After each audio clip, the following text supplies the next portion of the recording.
200 episodes. That's literally hundreds of hours of conversations, reflections, missteps, breakthroughs, and more than a few aha moments, all wrapped into a weekly episode. Today, we're doing something different. We're not adding new, we're distilling old. We're going back through the archive to pull out the patterns, the truths, and the themes that have stood the test of time across every podcast moment I've shared. They're built around coaching calls, workshops, client wins, and hard-won lessons that I've shared since the end of 2020. We'll be focusing on extracts from episodes 150 to 199, but the points made are timeless for business owners and leaders as a whole. These aren't ideas that are just helpful. They're fundamental. They're the reason Norman stops spinning his wheels. They're how Natalie breaks through the fog. They are how Nathan celebrates winning growth. This is episode 200. Welcome to the Best of the Budding Entrepreneur Podcast. Good day and welcome to the Budding Entrepreneur Podcast. I'm your host, Randy Bridges. In each episode, we dive into practical business strategies that you can put to work in your business right away. We also focus on inspiring stories from leaders who are shaking and making things happen in their industry. It's all about giving you the tools and insights to take you and your business to the next level. So get comfortable and let's jump right in. All right. We are celebrating episode 200 of the podcast. Whether this is your first episode or your 50th, I'm truly grateful you're here. Today's episode is a celebration, yes, but more importantly, it's a recap of what still works, what still matters, what keeps showing up in the lives of real business owners, myself, my clients, my acquaintances, yourself, and they show up over and over again.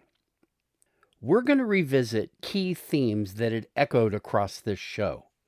With each one, I'll set the stage and share a reflection to give it legs in your world today. I don't consider this a highlight reel. I think of it as more of a working blueprint. So let's get started, shall we? If you've ever wondered why this podcast even exists, you don't have to go far. In episode 1, I said something that was very raw and very real.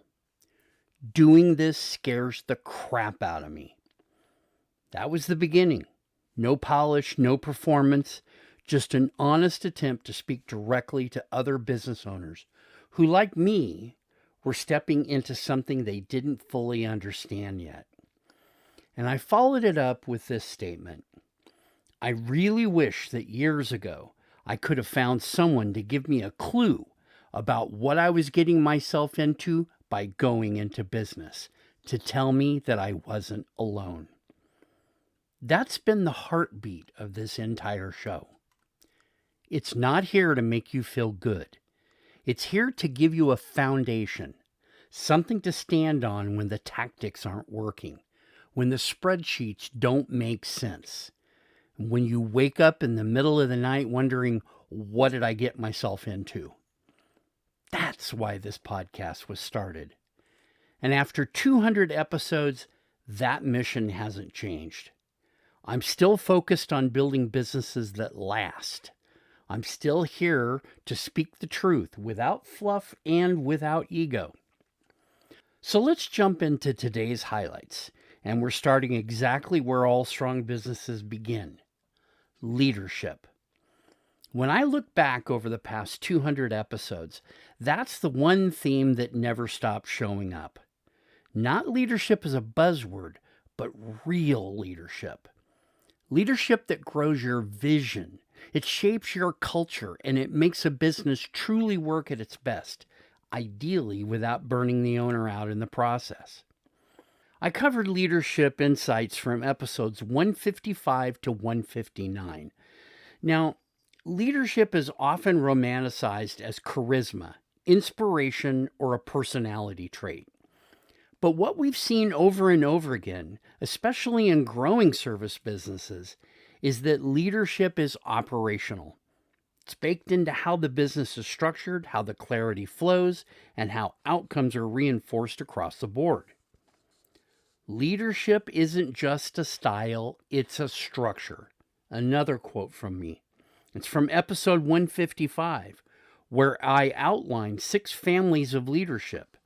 And if you're a growth-minded business owner, you probably bounce between a few of them trying to find your stride. I know I did. Here's a standout quote. You lead with clarity, not charisma.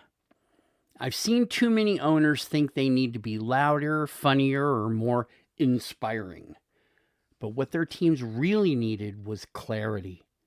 If your team has to guess what matters, you haven't led. Leadership is about aligning people, defining what done looks like, and making meaning visible. You can't scale chaos, and unclear leadership is chaos. So let's break down some leadership themes that have existed since episode 1 and expand our thinking about what makes great leadership. And let's start with vision, the clarity that pulls you forward.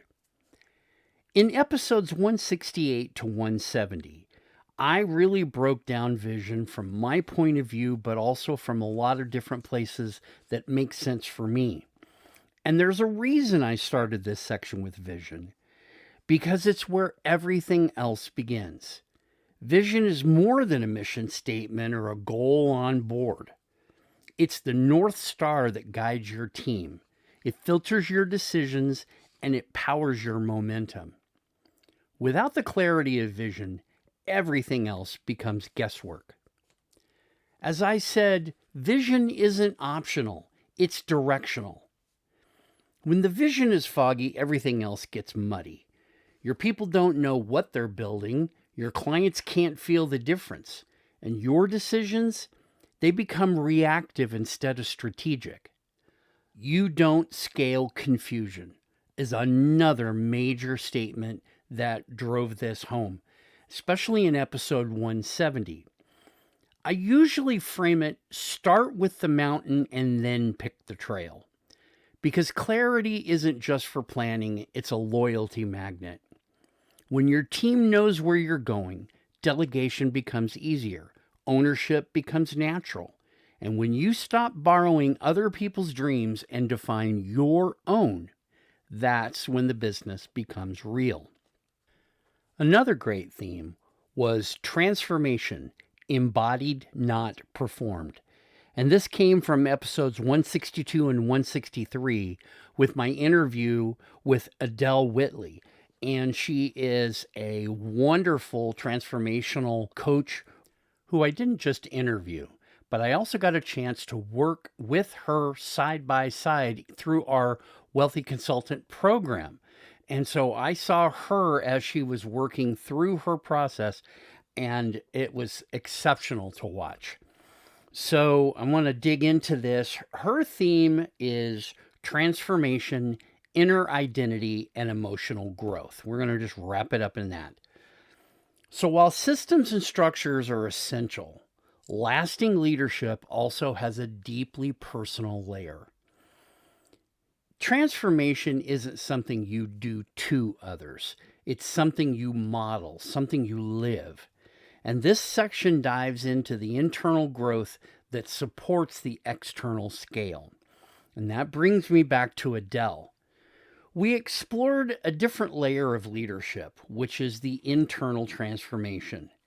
And she said something in my interview that stopped me cold. She said, transformation doesn't start with a tactic. It starts with remembering who you are.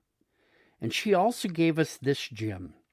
Most of us are taught to operate from achievement. True leadership comes from embodiment. And these are great words because it's a reminder that there's more to this process. You don't just need more systems. You need safety. Safety in knowing who you are, knowing where you stand, and you need to reconnect with what drives you and then lead from that center moving outward. She also said something else that I thought was really interesting. She said, healing is strategy. And I've never forgotten it because I think that as you go through and do this, you're constantly being torn down as a business owner. Customers don't necessarily like you. Employees have a tendency to, talk poorly about you. And even if you're doing a great job, they might still do this. And so healing as a strategy gives you a chance to move forward with your business. And if you're building your business out of fear, it'll require more fear to sustain it. Let's move on to the next interview that I did with Luke Riesberg in episode 157. I'm titling this Servant Leadership, Trust, Not Control. And we're basically looking at a theme of not just servant leadership, ministry, mentorship, and trust. These are the things that Luke brought to the table in a lot of ways. He is a pastor, and so he's going to have a ministry mindset to everything. And here's some things that we kind of uncovered in the course of this interview. Not all leadership requires command.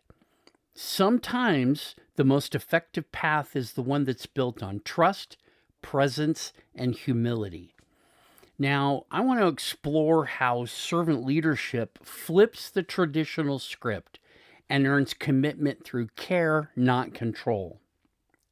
Let's circle back to something a little more grounded in episode 157. Luke said, leadership is stewardship. It's not about authority, it's about trust. And that also, like what Adele said, really stuck with me because it reminds us that leadership isn't about being impressive. It's about being present. You earn the right to lead by serving people first, not by bossing them around. And one of my favorite takeaways from that episode, you can't microwave trust. You build it slowly, consistently, with intentional presence. Those are awesome ideas to bring to the table and remind us that servant leadership can help turn our business around when all things seem to be failing. We get a chance with any type of servant leadership to go to those that are around us and get new ideas. And if we're encouraging with them as getting their opinions, many times we'll get much better views of how to improve what we do. And the final theme that I want to bring to the table is agile leadership. In episodes 164 through 165, we talked about structure that bends without breaking, and that is the foundation of agile leadership. As businesses grow, so do their complexity and pressure. Agile leadership isn't about moving faster. It's about building a system that can adjust, pivot, and grow without losing its footing. Agile ideas help translate flexibility into an actual operating advantage, and it's the practical side of leadership. Agility doesn't mean chaos. It means designed flexibility. You need core teams to protect today, growth teams to build tomorrow. But above all, you need feedback loops, ownership, safety to fail. You can't empower people if you don't give them ownership. Agile leaders don't just communicate downward. They create flow channels so insight flows both directions. And here's my favorite line from that two-part series. Resilient systems don't remove all stress. They absorb it without breaking, just like strong leadership. So let's wrap up this leadership meets scalability concept across all 200 of these episodes. Today, we've covered just a wide variety of leadership concepts: vision, structure, transformation, service, and agility. And while each plays a unique role, they all lead to the same outcome: a clarity-driven, scalable, growing business. These aren't just nice ideas. They're the pillars that strong businesses are built on. Now, before we close, I want to take you back to where this all started. In episode 1, recorded on December 15th of 2020, I said this: this podcast exists to give business owners real tools, real strategies, and real conversations that help you grow your business with purpose. It's about cutting through the noise and getting to what works without the fluff. I got to tell you, that mission hasn't changed. What has changed is the depth, the patterns, the clarity, both in what I'm giving and what I'm experiencing myself. There's a reason this podcast has survived 200 episodes. It's because the ideas solve real problems in the real world. I don't just get these from a book. These are all problems that I encounter in my own business and have had to work my way through, whether that's studying something, whether that's looking and getting more perspective on something. It's real world. And the truth is simple. You don't need new advice. Most people need reminders of what works. What you really need are systems that support your sanity, strategies that don't fall apart under pressure, and messaging that magnetizes the right clients instead of confusing them. That's what the podcast has always been about, and that's what I'll keep building from here forward. Next week, I'll be bringing in a surprise series that I believe will make you sit up and take notice. No hints today, so be sure to tune in next week. But for now, from me to you, on episode 200, thank you for listening. And thank you for making this community what it is. That's it for this episode. I hope you picked up some valuable insights and maybe even sparked a few new ideas. If you want to keep the conversation going or maybe even explore partnerships, don't hesitate to reach out. And hey, don't forget to subscribe, leave a review, and share this with someone who needs to hear it. The steps you take today could be the start of something big tomorrow. For the budding entrepreneur, I wish you the best in your health, your wealth, your business, your family, everything about you. Take care, and we'll see you back here next week.